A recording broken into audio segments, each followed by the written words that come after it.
You are now listening to the Hot Take Hot Eagles Box. Seahawks last night, Monday night. There was a little bit of rumors, that Jalen wasn't going to play. He does play. He flies private by himself. He walks in with Big Dom. Shout out to Big Dom. Ever since I started the Win for Big Dom campaign, we have not won one game. So that campaign is not going well. And then the Eagles also, the other news going into the game was that Sean Desai has been relieved of his duties as the defensive play caller. I guess he's still the defensive coordinator, but he's not calling the defense. Ty, does that can you help that make sense for me, or what's going on? The duties were given to Matt Patricia. Yeah, he's gonna draw out the plays. He's gonna come up with the plays, but he's not gonna call in which play. No, I don't know. I have no idea how that works. I guess he's just up in the booth now, and fucking off up there. Yeah, good for him. They made sure to show him about 75 times last night, so I'm sure that made him feel incredible. But he probably didn't even know what was going on. So, and earlier in the week, Nick Sirianni saying, there's no chance that I make a change. I'm not going to make some snap decision like that. We're 10-3. We're fine. We're not going to really start panicking. And then later in the week, he's like, oh, yeah, like they asked him after the game last night. He's like, yeah, I made a decision during the week, somewhere in the week. Yeah, somebody told him to make that decision during the week. They said, listen, pal, something's got to change. The defense is getting cooked. Probably defensive guys are going to him and saying, Coach, this ain't it. Something's got to change. And, well, it did change. They go to Matt Patricia last night, and unfortunately it didn't make all that much of a difference. Although I would say, would you agree that the defense somewhat played a little bit better last night for at least the first half? I think we were a little bit more aggressive, drew up a couple more blitzes, but it's hard to really look for the positives in last night's game. But I felt like the defense, only giving up 20 points kind of held up their end of the bargain. Yeah, for most of the game they were good, but then when we needed them, they gave up a 92-yard drive. Yeah, and that was it. That was pretty much it. It's funny. We needed some kind of cornerback to step up in Slay's absence, and a couple of the young ones did. I thought Keely Ringo was good. Yeah. I don't think Elias Ricks didn't play much. I thought he was good. He didn't really get thrown at. And same with Josh Jobe. He wasn't in there much, but it was just James Bradbury getting absolutely torched all game long. Yeah, he's the also, I don't know if you noticed Shaq Leonard, but he is he's pretty cooked. He's looking mighty cooked out there. I saw the one video that people were trying to say that he's like I don't know. I need to see more but my right now my diagnosis is that man's cooked. Yeah, he's pretty cooked. On the one play where Sidney Brown had Kenneth Walker for a loss of 6 and then let him get 15. Shaq Leonard was also kind of like right there. And was just, he's just many steps behind, and the game process is a little too quickly for him. I thought Nicholas Morrow was great. I thought Jalen Carter was awesome. I thought Jordan Davis was good. Nolan Smith, in a little bit he played before he got hurt somehow, was good. Fletch was looking good. BG in the limited snaps.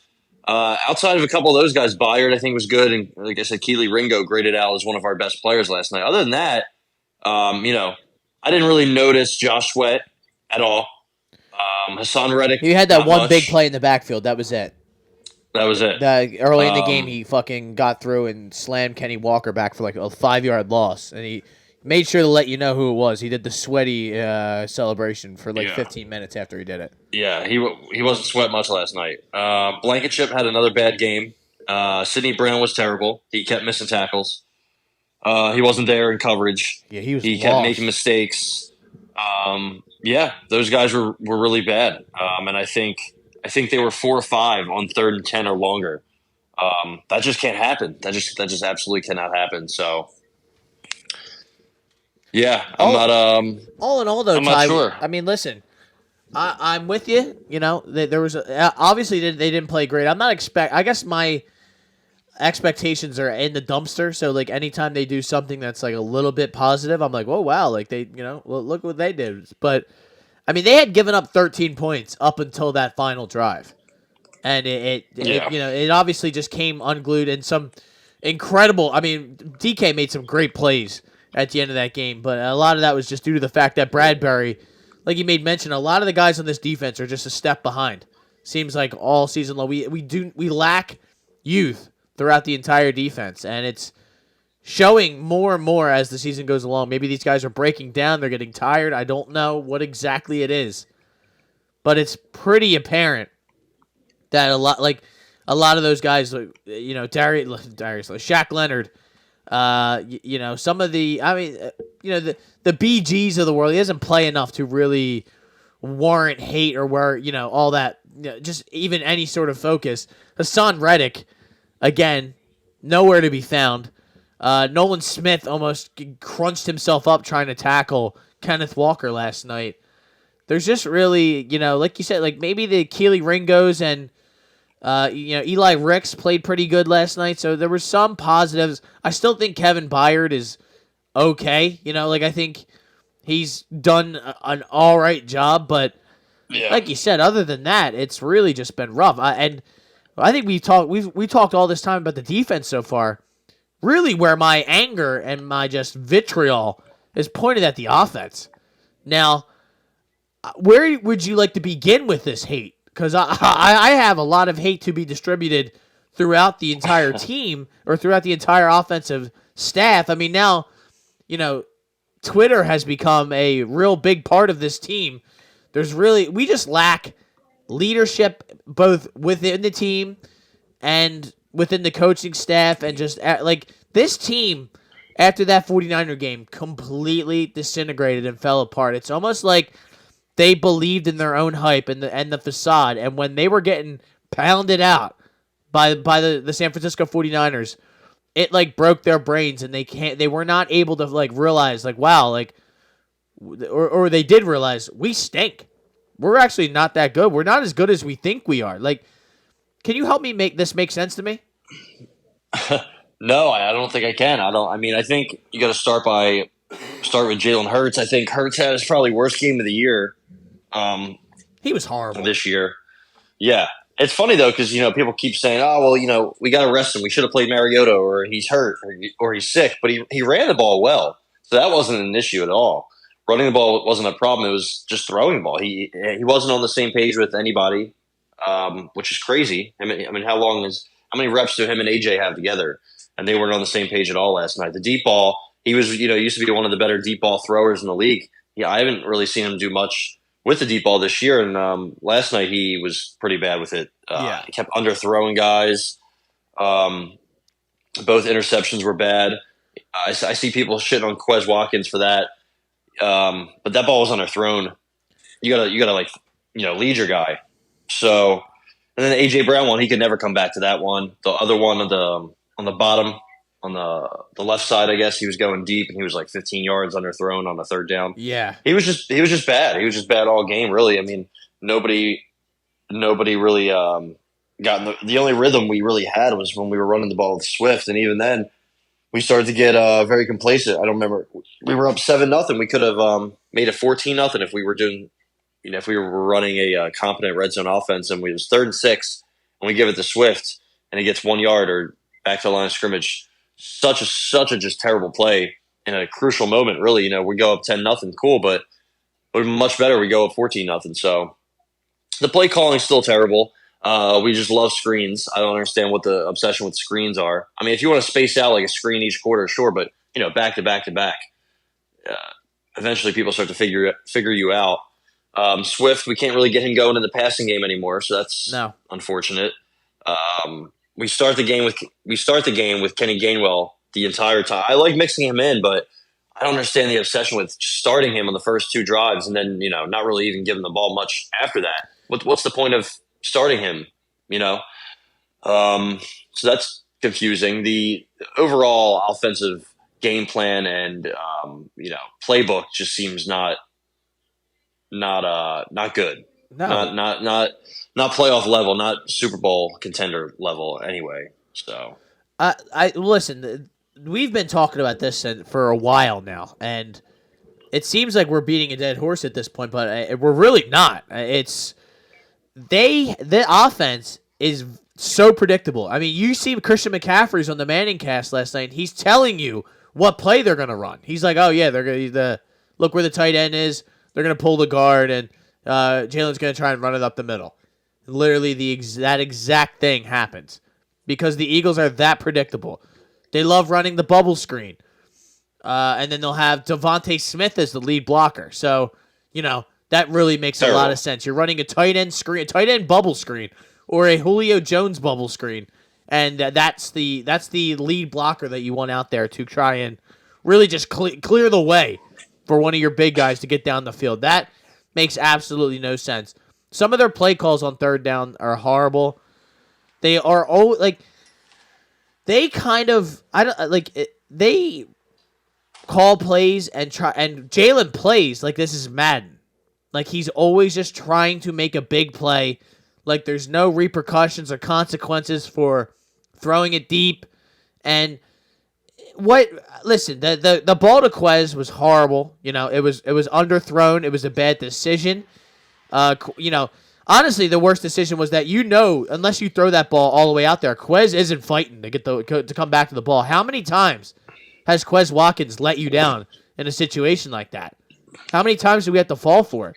Quez Watkins, there was a couple of little clips that I saw of Quez like running routes like so half-ass and stopping like at the top of the route and not continuing it. It's you can't be confused. This is the kind of player he is.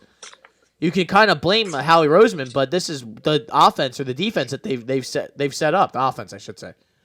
He can't get 30-plus snaps a game. That just can't happen. But they don't have a better option, right? I mean, Zacchaeus doesn't get open. Julio Jones is a ghost. The tight end, dude, Grant Calcaterra got hurt again. I don't understand what's wrong with that guy. I feel bad. I feel like football is not the move for him anymore. I don't know how he gets hurt because I rarely ever see him actually out there. I know he's out there. I just don't, like you said, how is he getting hurt over and over again? Maybe this sport isn't for him. I wouldn't be for me. My body would break down too. But listen, bottom 4 NFL receivers, real quick, in yards per route run. Bottom 4 in the NFL, minimum 100 routes. Bottom 4 in yards per route run. Number 1 is Julio, 0.20. Number 2 is Randall Cobb, 0.24. Number 3 is Jalen Reagor, 0.30. Number 4 is Quez Watkins, 0.33. We have 2 of the bottom 4. We used to have number 3 also. We just have, people talk about our offense and how it's high-powered and it has a lot of potential. And I think it's, for most part, true. But I don't think that O-line is the best O-line in football anymore. I think it's Lane Johnson's taking some steps back. The interior last night got cooked. Jason Kelsey is the only one who played well. Suo Pettis stinks. He's not even a backup quality player in the league. I remember 2 years ago or last year, some Eagles fan, I think it might have been that Thomas Peterson feller, he was saying how we have the best backup O-lineman in the league in Suo Pettis. I'm like, bro, what? Like, that's not – how do you even know that? And then he started to play and he got absolutely fried. And I'm like, well, there you go. That's why he doesn't play. Landon Dickerson was terrible. I'm sorry. Okay. So I think, the O-line's taking a step back. We have 2 decent running backs here and there, right? One's good in the pass game, one's good in the run game. We have 2 good receivers. We have a good tight end. That's it. I guess it sounds weird to say that's it, but we don't have any depth behind these guys. So if one of the receivers has an off game, like if A.J. Brown's not getting open, if Devontae Smith's not getting open, or whatever the case may be, now you really are down another option. Now you have nobody. Now you have one receiver that you can rely on, and the OC's terrible. So now, guys aren't getting schemed open. Now you're forcing them to play, kind of 7-on-7 ball. And that's just not going to really work against the top teams in the league. Also, we were going against not one of the top teams in the league. This is a team that was on a 4-game losing streak. They didn't have Devin Witherspoon. They didn't have Jamal Adams. So, the fact that our offense – or their quarterback. Yeah. Like, they had many guys that were missing. And, the fact that we couldn't score any points against these guys, 17 points against Seattle. I understand another bad weather game. I feel like we can't get a nice sunny day lately, but they just gave up 41 points to the Cowboys. They gave up like 60 points to the Niners in 2 games combined. They gave up like 40 to the Ravens earlier this year. Like, this is not a good team. This is not a good defense. And for us to barely crack 300 yards, I just I don't know. We need much more from Hurts. And I just don't know if we're really going to get that. Like, what's the offense is not in rhythm, and guys are upset. AJ Brown's on Twitter quoting random guys' tweets and freaking out, making threads, tweeting through it. That's not good, as they say. So yeah, I mean the defense, it's all ugly right now. People want to give the defense credit. Yeah, they played well for a good part of the game, but when we really needed them, dude, they got walked down by Drew Lock to lose the game. Like James Bradbury got cooked by a rookie. That 3rd and 10, they were 4 or 5. Like I said, 4 or 5 on 3rd and 10 or longer. The first one, Hassan Reddick was in coverage, getting beat by Tyler Lockett in the zone. How does that work? Why is that happening? What's Matt Patricia doing there? So a lot of things that make me scratch my head. I mean, my dad, half of the game, my dad's just confused at what we're doing. I'm like, I don't know either. I don't know why we're running another screen after we ran a screen that didn't work. It's all bad. I'm telling you, I have a tough time being really mad at the defense when you only give up 20 points. Like I am with you because they ultimately they gave the game up at the very end because you needed them to just stand up one more time.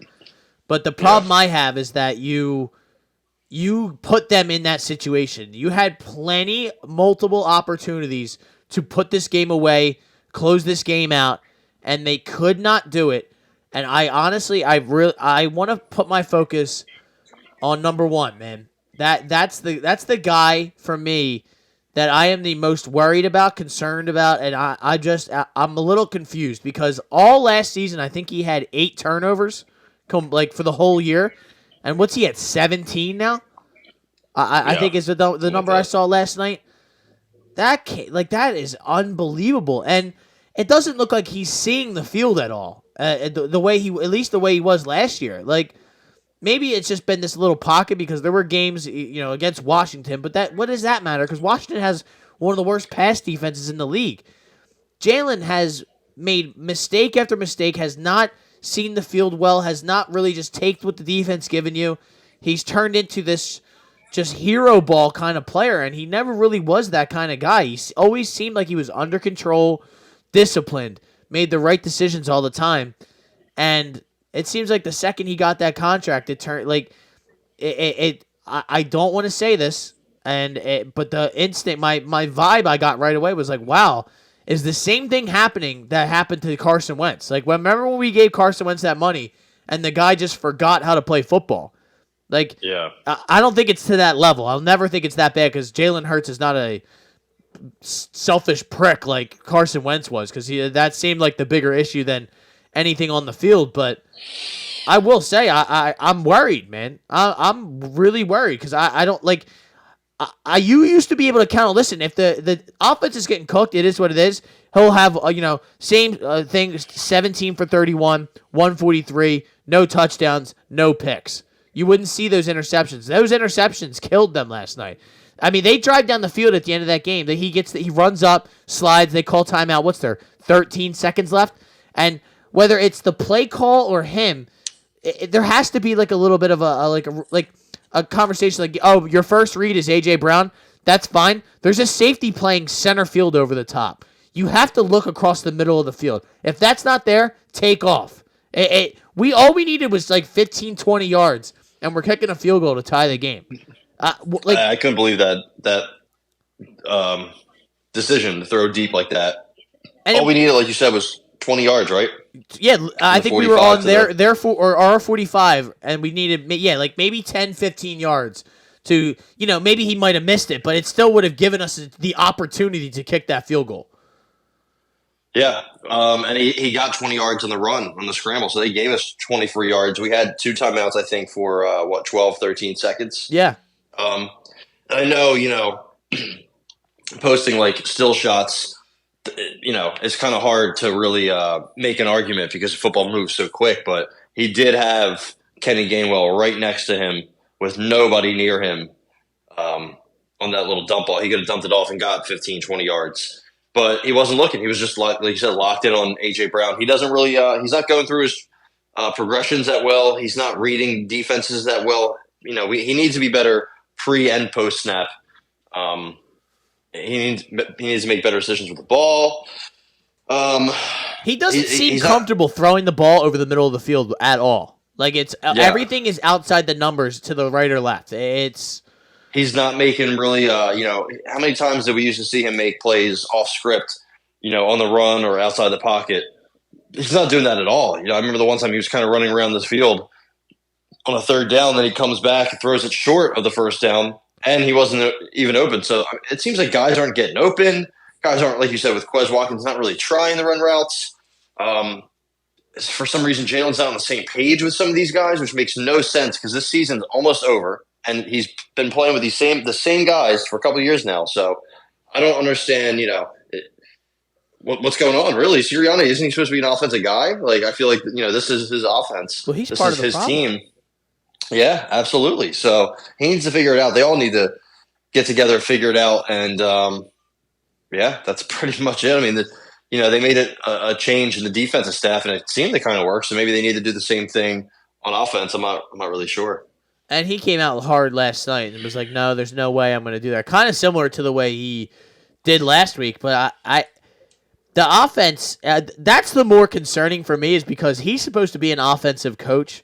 We're supposed to have a $50 million a year quarterback.